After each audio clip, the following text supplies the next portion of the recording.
of it when I was 14 years old. I was out doing some squirrel hunting, which I used to do quite often when I was a kid. And right here in this western New York, where not quite where I'm living now, but a little north of me where I grew up, and walking along this creek called Keshequa Creek, and heading for, just going up the creek, and up ahead of me, and I should say, along the way, I'm noticing, deer track, here.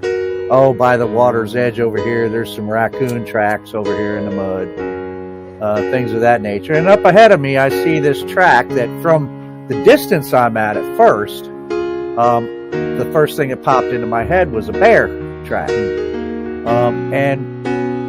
we have bears around there. There's plenty of bears.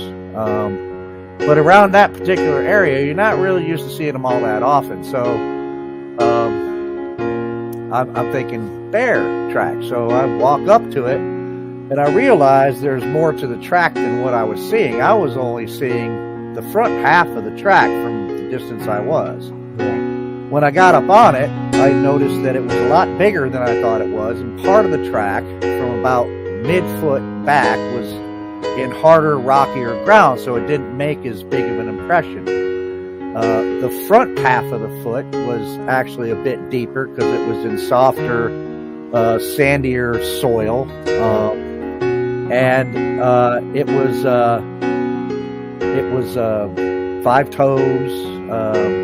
To me, when I was first looking at it, I went, "Oh, that's not a bear print," and that looks like a human footprint, And I'm like, "Holy crap!" The size of it, and the thing had to have been at least 14 inches, Of course, I wasn't even into anything, so I'm not measuring it, but just by memory and from experience afterwards, I'd say it was at least 14 inches, maybe 16. But I know that I thought to myself, wow, that is one big person to leave a footprint like that. And as I looked, I could see more impressions from there up towards the wood line, and they were in the grass, and they were spaced pretty far apart, and I thought, Jesus Christ, this guy's huge. Look at the frickin' range, his stride. Look how long it is, right? So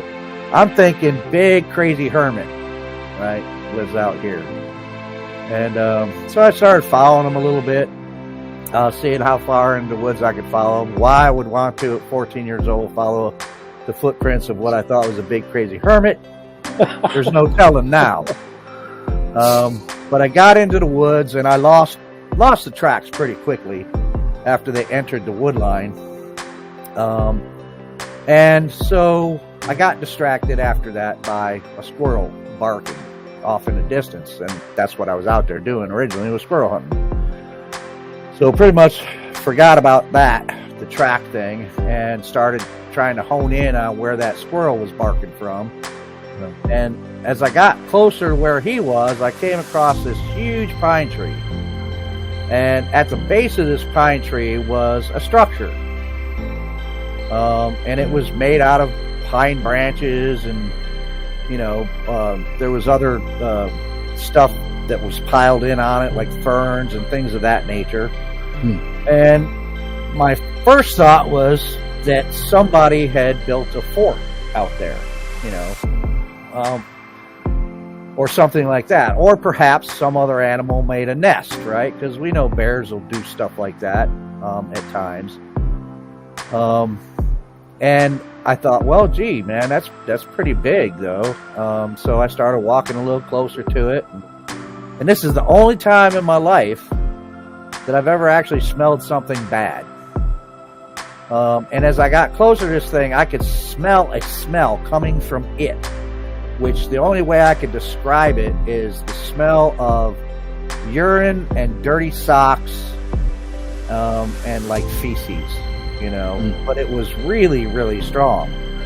Now that only reinforced my idea that there's this big, crazy hermit living out there, and he's living in that thing.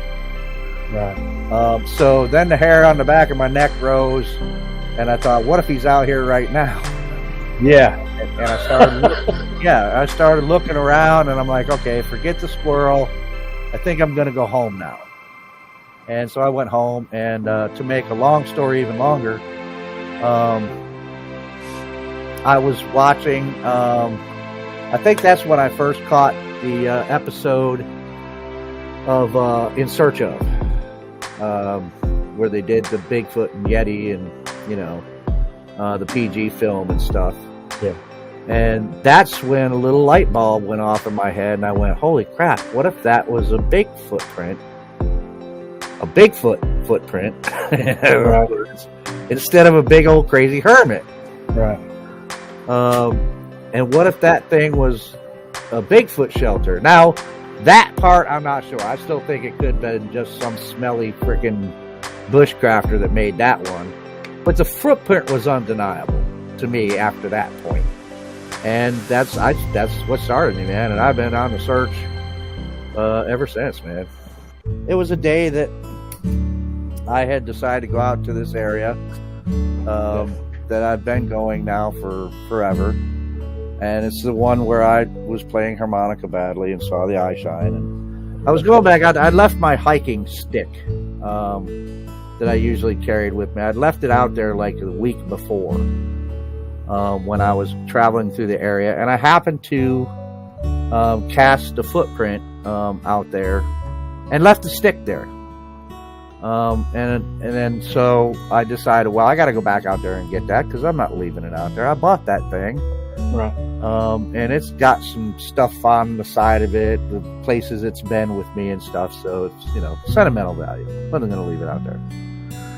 And I was just going out there that day to go retrieve that stick. And as I drove down the road and went around a little turnaround and parked near a spot that I like to camp, and I got out of my Jeep and I walked towards the trail and walking towards where I entered the woods to go towards to get the stick.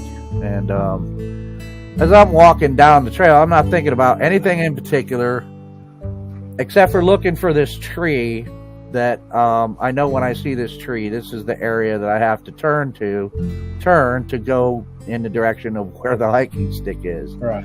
It was just this weird tree that was forked at about 7 foot off the ground with a bunch of weird pine branches in it in a weird configuration that I still can't figure out how they got there. But I'm sure there's got to be an explanation. And I'm looking for that. And as I'm getting close to that tree, I'm glancing at tree and looked at the branches to see if there was any change in them. There wasn't. And I took a step and I glanced back in front of me, took a step, and I know I looked right at it without seeing it. There was a deer that was laying in this grass, this tall grass right in front of me. Did not see the deer laying there. I took a step forward, and that's when the deer decided I was too close, which was about 15 feet away, and exploded out of that grass and took off to the left. Scared the living crap out of me. Yep.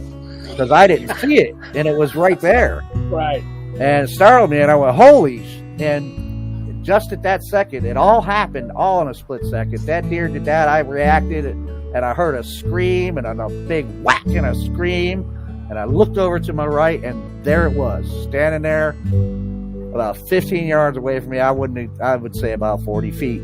And it was just huge, massive, hair-covered hominid. That's what it was, standing there looking at me. And I automatically went, whoa. Yeah. I didn't mean to fuck up your day, big guy. And started to take 3 steps backwards, and he didn't move. And I kind of turned just slightly to head back out towards my Jeep, keeping him in my peripheral to see if he was going to move. Yeah. And he didn't, and I kind of slowly sidled my way up that way, and then eventually I finally turned once he actually got out of my peripheral and I could no longer see him, turned totally away and started a fat man jog back out to my Jeep. And I got out to my Jeep and opened the door and sat down out of breath, and I was just like, holy fuck, what just happened? Did that just really happen to me? Did I really see what I just saw? And I was looking back at the tree line, fully expecting to see him at least standing in the trees, staring at me. Yeah. But I never heard him move. I never heard him follow me. And I didn't see him standing there. And, you know, it took me a little while to calm down from my heartbeat to normalize a little bit to where I could actually drive. And even after I think I had felt like I calmed myself down, as I put the key in the ignition, I'm doing one of these numbers, you know, shaking a little bit, and then I just I pulled away, man, and you know, and would glance out the side window every now and then just to see if I could see all the way out, man, and the whole way home just thinking, oh my God, what the fuck? I don't know, what the hell, did I see that or what? I mean, it was incredible, man. This thing was huge, man, and just covered in dark hair. I say it's black. It looked black, but the day was overcast. Yeah. Wasn't raining, but it was really cloudy and overcast. He could have been really dark brown, if you want to, you know, but it looked black to me. Face was not as dark as his hair.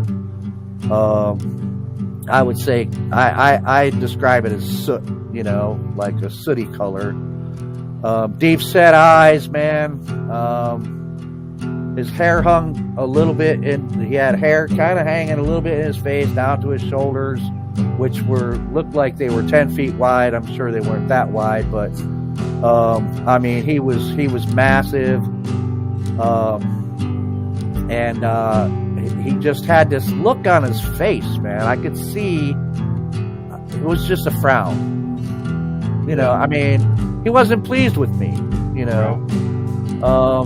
And and for the longest time, I just could not come to grips with the fact that, you know, God damn it, I just saw a Sasquatch after 43 years, man. Right.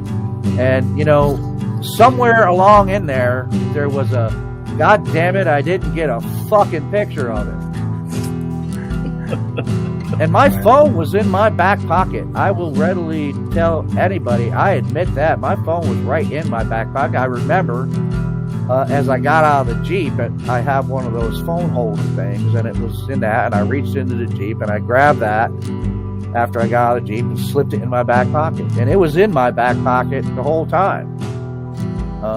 And you know, I'd never even never even crossed my mind to reach for it. I think there was a small bit of me in there going, holy shit, man, was I fucking hallucinating?